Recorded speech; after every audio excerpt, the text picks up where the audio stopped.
Hola a todos los amantes de las flores y de las plantas. Qué gusto que estén por acá.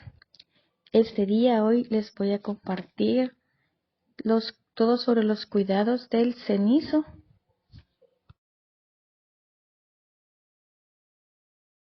La planta que hoy les voy a compartir es la planta cenizo.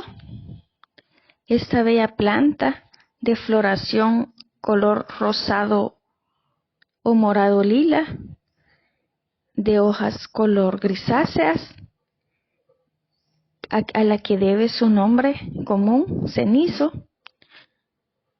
Su nombre científico es Leucopilum frutensis.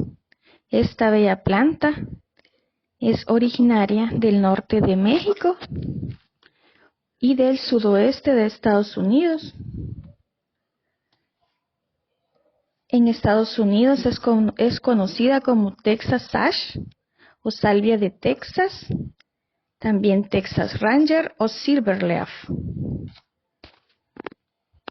Es tan bonita su floración, en forma de campana o embudo pequeño, en color morado rosáceo, color lavanda. Esta plantita suele ser muy común en Texas y sus hojas son de un verde grisáceo, aproximadamente de 2.5 centímetros de largo, en forma ovalada. Este arbusto puede crecer hasta un máximo de 2 metros y también se hace en forma de mata ancha o seto que llega a alcanzar el 1,5 metros de ancho o de diámetro. Es una planta que debe de colocarse al sol directo, ya que es una planta de regiones muy áridas, desérticas, de regiones calientes, donde abunda la sal y la arena. Esta es una planta muy bella para nuestros jardines y de bajo mantenimiento, ya que viene siendo una planta desértica.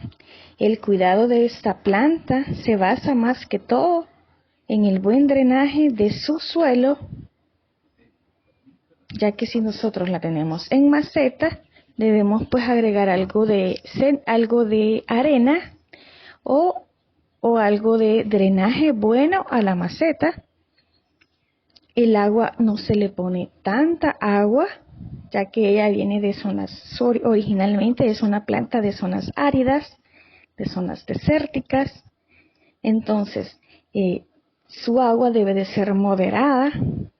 Más bien, cuando ella está en floración es que se le debe de poner el agua una vez a la semana, ya que si usted le pone mucha agua, esta planta suele podrirse, porque ella le gusta más el calor. Es una planta muy resistente al calor. Si usted vive en una zona muy caliente, esta es la recomendada. Si usted vive en una zona desértica, ya sea Arizona o el norte de México, esta es la planta adecuada.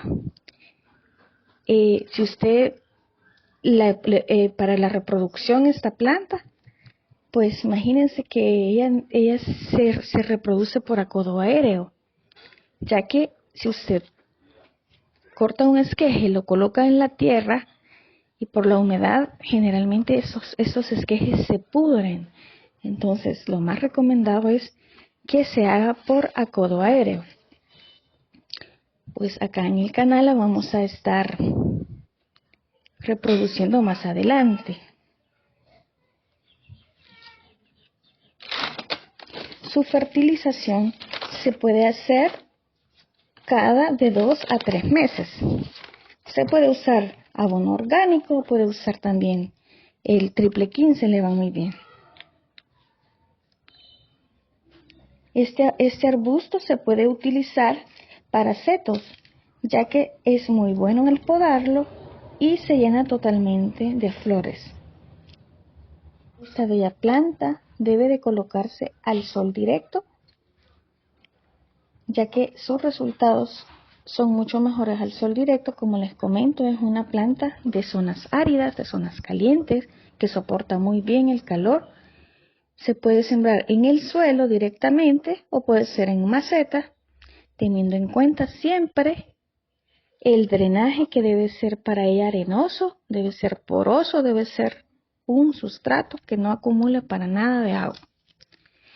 Esta bella flor, acá en mi país se utiliza bastante, se ha hecho bien común. Antes era una planta que por acá no había, pero se introdujo y se mantiene fuerte por el momento, muy amada, muy querida por las personas que queremos las flores, queremos las plantas.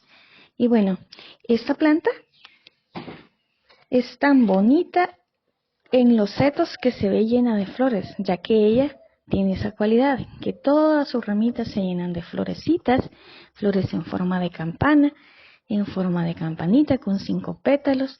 Sus hojas grisáceas la hacen encantadora, la hacen muy bonita, muy bella. Y la hojita color gris se debe a que tiene millones de vellos diminutos que la cubren. Su propagación, como les comento, es por acodo aéreo, ya que por ser una planta desértica suele podrirse si usted siembra los esquejes. La distribución de esta planta de forma nativa, como les comento, es más en Texas, el Río Grande y noroeste de México. Como resumen, los principales errores con el cenizo serían regarla de más, no proveerle un sustrato drenante y arenoso, fertilizarla de más, ya que esta planta requiere de poco mantenimiento y de suelos muy escasos en nutrientes. Y también otro error grave sería no colocarla al sol directo. Espero que hayan aprendido algo con este video, ya que se los hice esperando que ustedes puedan aprender algo, compartirles también la belleza de esta flor que es tan bonita, que es tan agradable. Y como siempre, gracias por ver el video completo. Cuídense, que Dios los bendiga.